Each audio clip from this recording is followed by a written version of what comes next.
Satyajit hint দেয় যে দীঘায় ঘুরতে গিয়ে টটিনিদের বড়সড় একটা বিপদ হতে পারে।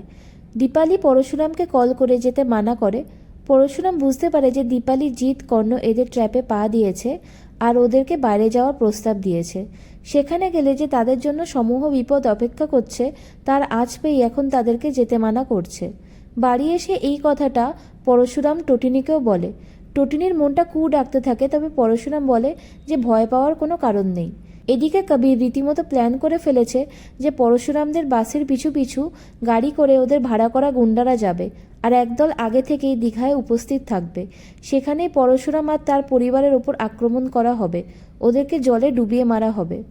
অন্যদিকে কোর্টে নন্দিনী মুখার্জি একা বসে থাকবে। দীঘায় যাওয়ার বাসে পরশুরামদের ফলো করতে থাকে শীতল।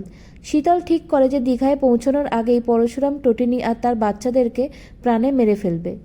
এদিকে জিৎ তার ভাড়া করা গুন্ডাকে কল করে আর টটিনিদের ওপর নজর রাখতে বলে আর সময় মতো আপডেট দিতে বলে।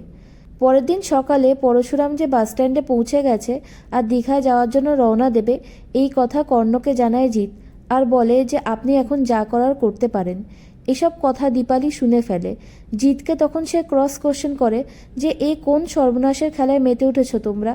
জিৎ বলে যে বেশ করছি, টটিনিকে অনেকবার বোঝানো হয়েছে, ও যদি আমার কথাটা শুনতো তাহলে আজ এই দিনটা দেখতে হতো না। দীপালি তড়িঘড়ি টটিনিকে কল করে আটকানোর চেষ্টা করে, তবে টটিনি আর পরশুরাম ততক্ষণে বাচ্চাদের নিয়ে রওনা দিয়ে দিয়েছে। বাসস্ট্যান্ডে অনেক ভিড় আর শোরগোল থাকার কারণে টটিনির ফোনের শব্দ শুনতে পায় না। দীপালি এর ভূমিকা বুঝতে পারে যে এতক্ষণে অনেক দেরি হয়ে গেছে।